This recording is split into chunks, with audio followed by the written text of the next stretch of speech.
بسم الله الرحمن الرحيم، والصلاة والسلام على أشرف المرسلين سيدنا محمد صلى الله عليه وسلم وعلى آله وأصحابه أجمعين.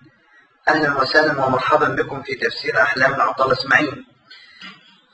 من رأى في المنام أنه يسعل فإنه يشكو أحدا ولا يستطيع أن يقول له، ويقال بأنه من خرج منه سعال خرج منه هم بقدر السعال، والسعال يدل على الشكوى.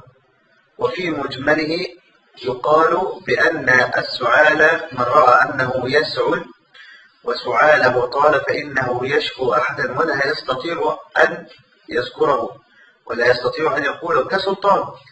حينما يشكو الإنسان من سلطان لا يستطيع أن يتكلم، وحينما يشكو الإنسان من والديه فلا يستطيع أن يتكلم. فهنا يدل السعال على الشكوى، وخروج الشكوى بخروج السعال. أما من رأى نفسه أنه يخرج منه سعالا كثيرا فهو يدل على خروج الهم وكثرة الشكوى. هذا والله تعالى أعلى وأعلم، والسلام عليكم ورحمة الله وبركاته.